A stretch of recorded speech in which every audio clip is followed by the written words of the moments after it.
Hello viewers, you are welcome to the program Behind the Pulpit on New Frontiers Television. I am Victoria Anyoleye. This week on Behind the Pulpit, we are presently at Cornerstone Baptist Church, Bokpa Ologweru, Ibadan. Come along as I unveil our guest for this week on Behind the Pulpit.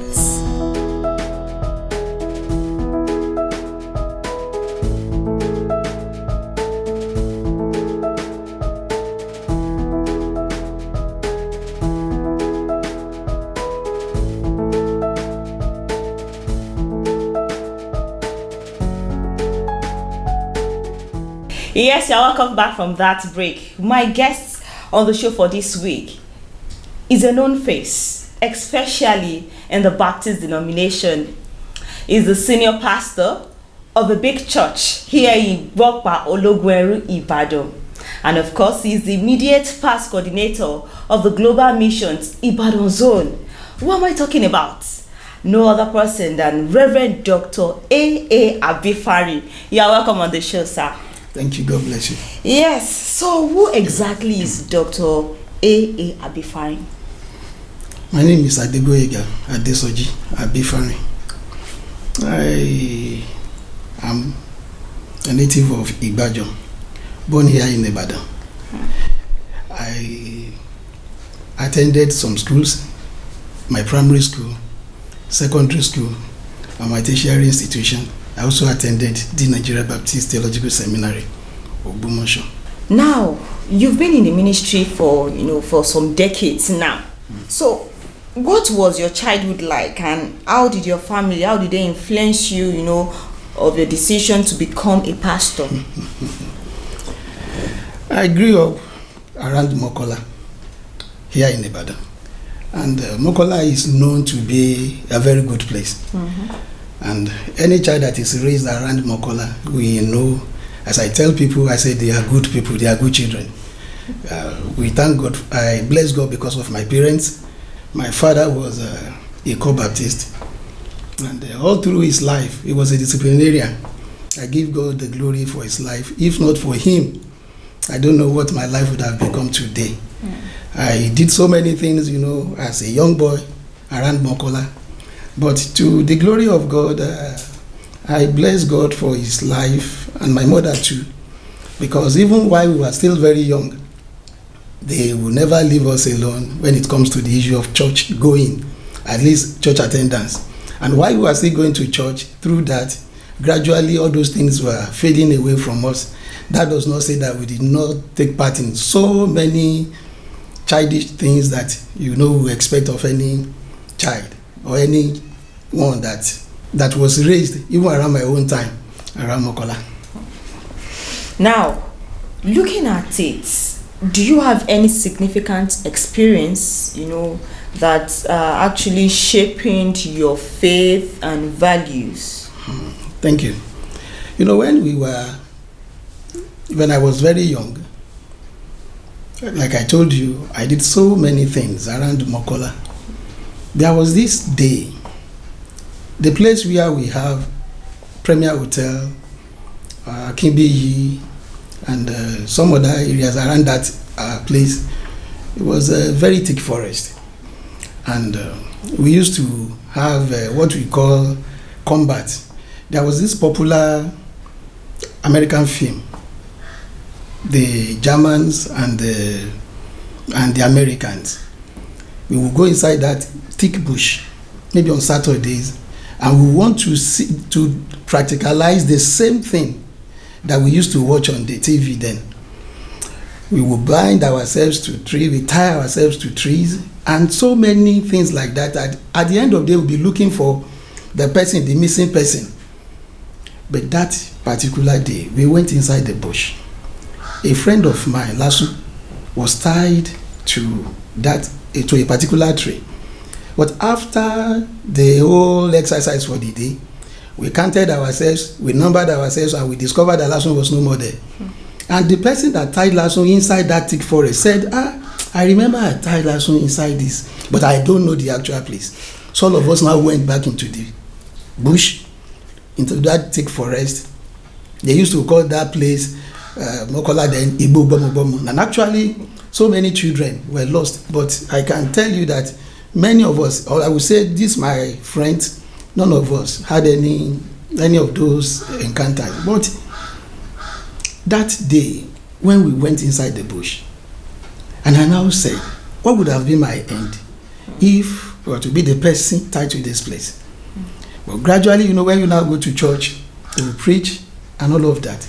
And I remember that a particular day, I want to believe it was the Spirit of God that ministered to me, even when I did not know what I was doing. You know, my father would have gone to church. I would carry his Bible to church. That same Mokola Baptist Church, but it was the first church up there, not the present one. So that day, as we were going, we went to church. I would carry his Bible to church, but immediately I dropped his Bible in church. I would go back home. We'll go back and play football on Sunday.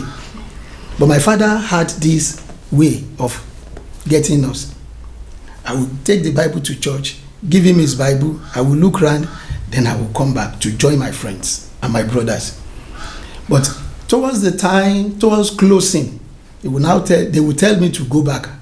I was the youngest. They would ask me to go back to church, to go and monitor activities in church.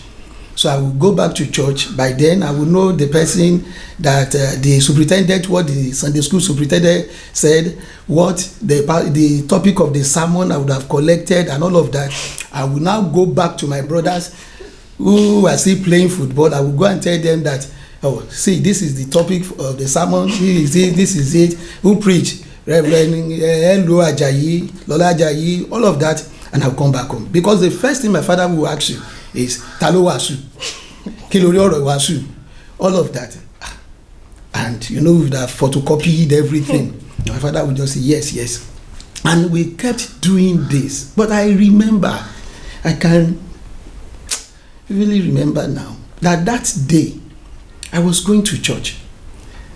And something was telling me that, hey, this man will ask you something different. And I did as we would do. I came back home. My father did not ask from the beginning. He just said, around this time, when they were collecting offering, something, what happened then? So that was where the thing now happened. And I said, no, you cannot escape it. My father will beat you. He beat every one of us. Everybody was beaten. And I now talked with him. I said, why am I punishing myself? Why would I not go to church? And as from that day, even when I would not do anything, at least I would sit down, I would listen to sermon, and gradually I saw that my life was changing. And again, you know, I tell people that, yes, I was introduced to almost all these vices that young children would do. As a Mokola boy, you know, we used to call ourselves Mocklanders. That a Mocklander would want to do, I did all of those. But all this smoking, drinking, and all of, I don't know how God just kept me off just by his grace. But all other things, you go to party, you go and, you know, we used to work together in a team. And all of those things that we did.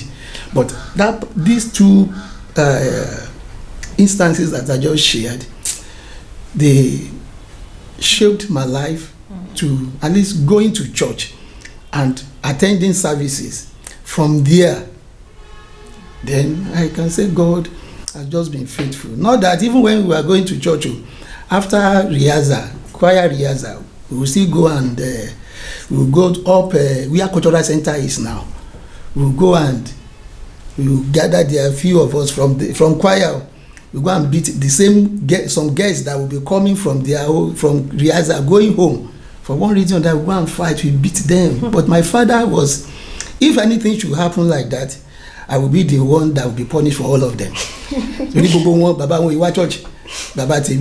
My father is so particular about his name that once I call my Abifarin, that he will take me even to church so that everybody will know that I did something wrong. So I thank God for his life. And yes, one will, you know, having shared these experiences, one will know that you really had, you know, an amazing and a splendid, you know, childhood. So at what point in your life did you sense, you know, the call of God? And do you have any, like, a sign, like we're able to know that, okay, with this sign, I know that it is God calling me into ministry? Thank you. You know, when I was in secondary school, and that was in 1982. I was living around my school, not living with my parents. Okay. And there was this day we were going for a party, myself and my friends. But as we got to that place, I was waiting for them. A senior student was passing and he saw me. All of them, they loved me, they liked me. And he said, Abifarin, where are you going? You know, I didn't see anything wrong in that. I said, Brother Simon, we are going for a party. And he said, you are going for a party. You know, you think everybody loves you. Tamba poison enko. It was as if I said, poison ke, who poison me? That thing was so strong in me. It is true. And he said, come, let me tell you about Jesus. That was the person that preached to me. He did not allow me to go back to my own house. He took me to his house. And when we got to his house, he said I would sleep there. All through the night, he was preaching to me, showing as if I have never heard of all those things before. And at that point, he was a Deeper Life member. At that point, I started going with him to his church, to a point that it was at that point that I began to see some things, and that even affected me. I also affected my relationship with my father, because at a point, the way they used to teach us in Deeper Life then, and my father said, I did not reject you. It is you that you said you don't want to come to, because I told him, I said, Daddy, I'm not coming to our church again.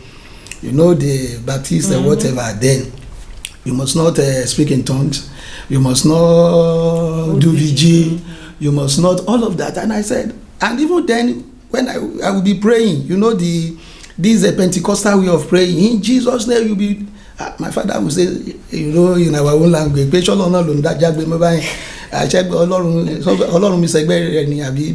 know, he would just say those things. And but at a point, I can say that gradually, when I was in that church, I mean that Deeper Life, then to a Pentecostal church, I rededicated my life and the commitment to the things of God. I came to realize that very early in life. Maybe I was around 17. So I gave my life to Christ very early.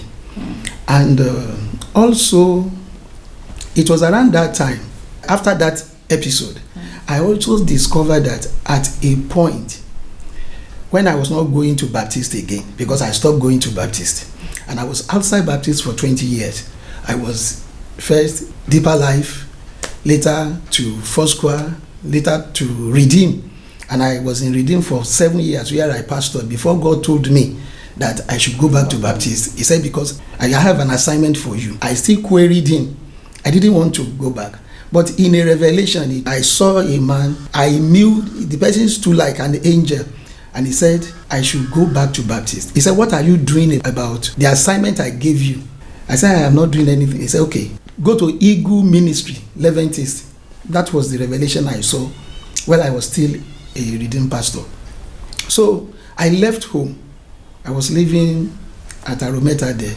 And I went to Leventis building. But when I got to Leventis building, it was a mountain of fire that I saw there. I said, this is not the place. Maybe, okay, I quickly went back. I said, I'll go back to my Redeem. But one day I closed in the office. My office then was at Mokola, where we have a Zenith Bank now. That was where my office, I had my office. So as I was going home, I was in a public transport. When I got to Leventis building, beside that cemetery, I saw Eagle Christian Assembly. Leventis, I quickly went down and I went up to the place. I met the church pastor and I said, God has sent me to you. He said, for what? I said, go and pray. As I was about leaving, he said, yes, God has sent you to me, but I will not tell you that you come to my ministry. God has a bigger thing for you, but let us go and pray for 3 days. After the 3 days, he gave me another 3 days. He now told me, he said, please go to the seminary of your school, of your church. God wants to use you. And before then, like 3 or 5 months, between 3 and 5 months before then, in that same office where I was, one CSC Baba came. He used to work in our office, and he came to me. I had some staff that were working with me then, and he came to me through them, and he said, Pastor, yes, they used to call me Pastor, Ọlọ́run pè yín ẹ̀nsá, Olúwa ní kí n sọ fún kẹ́ má fìyà jẹ family yín mọ́, that God has been calling you and you are running away. But God said I should tell you that you should go to the seminary of your school, of your church, so that you will not put your family in problem. That was the turning point. And I've never been to seminary before. I've never entered that Ogbomoso seminary in my life. Never. So, and it was around that, you see, it's a long story. That point where the whole thing came, that I surrendered myself. Around that time, my wife was working with Wema. At that prime age, she shouldn't have been retrenched or sacked. But many people were retrenched, but only 2 of them were retired. 2. Her age was not up to retirement age at all, but she was retired. So both of us would be in the office. But one day, as we were in the office, the machine, everything, nothing was working again. My wife was crying, and I was there. So I asked her to go home. I will fix it, the ones I could fix, but nothing was working again. Until one time when I heard it, that I should leave everything, a thing that I will never preach to anybody. As a redeemed pastor, we don't believe. Of course, till now, I must tell you, I don't preach it to people that you leave your work, but my own was just like that. I should leave it. Packed everything to a brother. It's a long story. I gave it to that brother. Go and sell it for me so that I can have money. If I eventually have admission to the seminary, I will use it too. But lo and behold, everything that I gave to that brother, I did not collect a kobo from it. All of them, everything. He could not sell it. He was selling every other thing. After I came back from seminary. But God was faithful. I went and I came back. One experience that I love to share, very painful, at least to me, is what I did to my father and our church pastor then, the late Reverend Elu Ajayi of Mokola Baptist Church. When I gave my life to Christ, and because of those things that they said we should not do in Baptist, the church I was attending, the gospel church I was attending, was in the 2nd street where my father's house was. There was a particular day, Baba Ajayi and my father, they were passing through that church, and I was interpreting for the church pastor.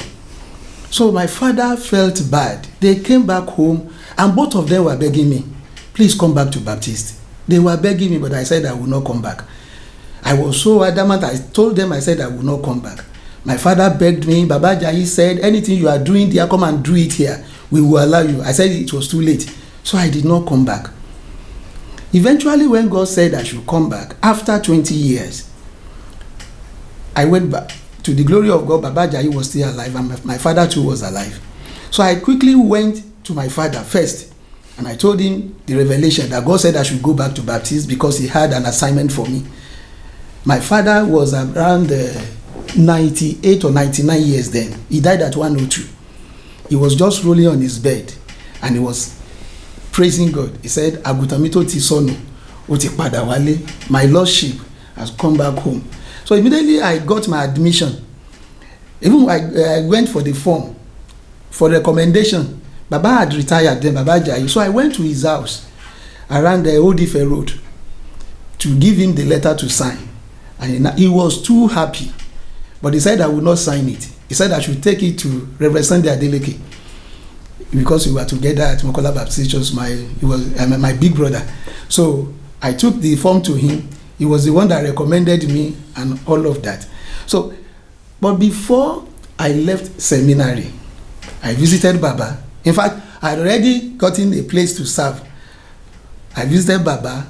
My father was also, it was some years that I would leave the seminary. That was so painful. A year to the time that I would leave the seminary, my father called me. He had never given me such a money before, and he gave me that sum of money. He said I should go and add it to my school fees that if the money was not enough, I should collect the rest from my brother. And that was the last thing he gave me. It was so painful. Even when I was on the day of our graduation, I said, I wish my father would be. But he said that was his own contribution to my ministry. I give God the glory that even I left Baptist for 20 years. In his lifetime, in the lifetime of Baba Ajayi also, God brought me back for a purpose. Wow. So now looking at your journey, decades of being a pastor. Of course, I just want to ask that. Do you have a favorite Bible text or chapter in the Bible, and why? Is it that God ministered that text to you or that chapter? Why that text or chapter? It is not one. I think I have two. Okay. The first one is Philippians 4:13. It says, I can do all things through Christ who strengthens me. And the reason why I love it is because I have seen so many things. I have seen challenges. But in all, God has been so faithful. Anytime I'm anything, I know I can do all things. By the grace of God, I love missions. And that is the reason why these two, the other one is Matthew 28:19 and 20. I say, go ye therefore into the nations, teach them, baptizing them, God the Father, Son, and the Holy Spirit. I like that because that is the platform on which missions stands on. So the two, God giving me grace, giving me the ability to do anything because it's with me, and coupled with the mission, the assignment that God has given to me. So these two texts, I love them very, very much. After my exam, I went for my exam for theology at the Nigeria Baptist Theological Seminary of Ogbomoso, because I was told that, hey, exam woman legal, and I never attempted anything like that before, and I went. But to the glory of God, I sat for it once, the interview and everything. Though it was so tough, about 107, we later heard that about 107 of us sat for the exam.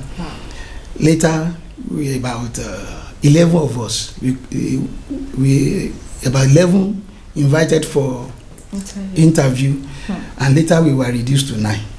So 9 of us completed my course then. So when I heard that, the very day I came, my letter of admission came. It was that same day I received my admission letter in the evening, and the following morning, mommy, who had been retrenched from bank for about 2 years, the following day she got her own letter of appointment at UCH. So I now married the two. What that Baba said, that if you don't listen to God, you will punish your family. So I want to believe that God just made it that way, that the moment I said, God, I am ready, he also said, I am ready for you. So and that has been so wonderful. I know it's an experience that I will never forget. God has been so faithful. Now, talking about the family, talking about your wife and the children, how have they been supportive in the ministry? So, first, I will thank God, the Almighty, for His grace, and for my wife. All through my seminary, I did not have any sponsor. Though the church I was attending then gave us stipend then before going. But after, all through my school fees, my feeding, everything, God was there, and thank God for my wife. And when I was going to, my children were in school. My wife was in school. All of us in school. Even the youngest of us was in nursery school. How do we go? And that was the reason why I said I wanted to sell all that was in the office then, so that I would sell but God said no. My family have been so supportive, my wife, And my children too.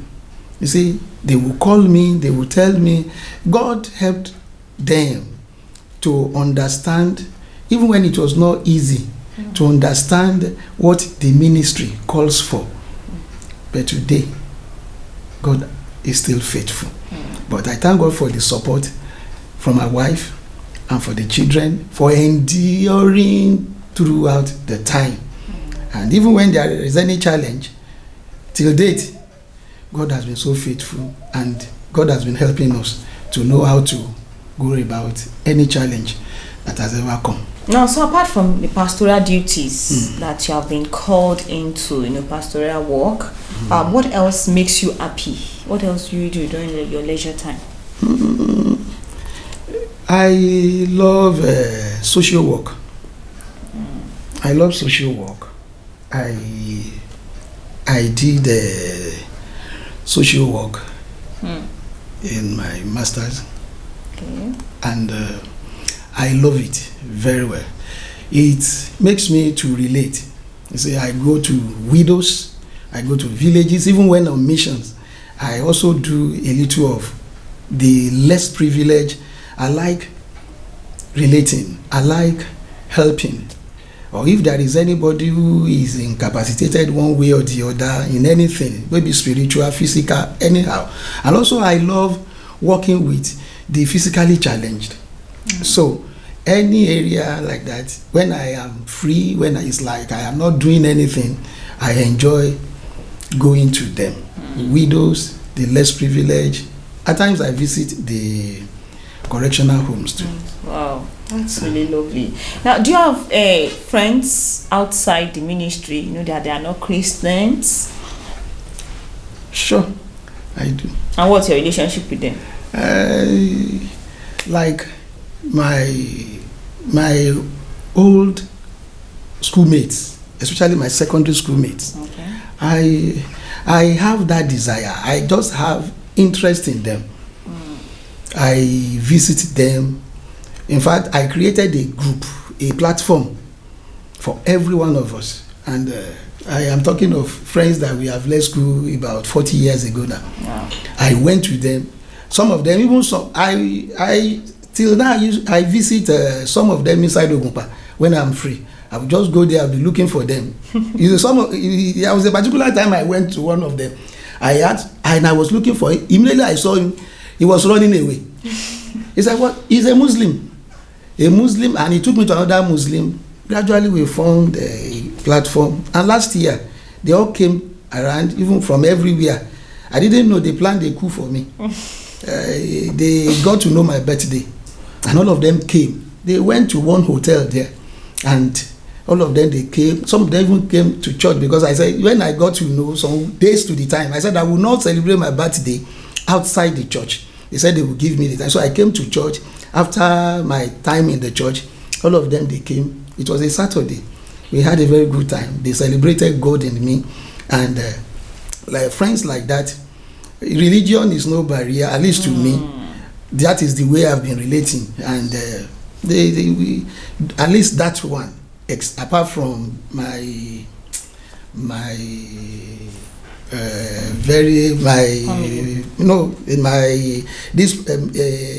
Christian friends. Okay. I still have that one especially. Now, if you are given an opportunity, to travel outside Nigeria, to rest from all this pastoral work, all these pastoral duties, where would it be and why? To rest? Is it for a vacation? Yes, to rest. It's good for us to rest. And I do take a vacation. But when you are resting, you should rest around the place where you will like now. If I am given any opportunity to rest now,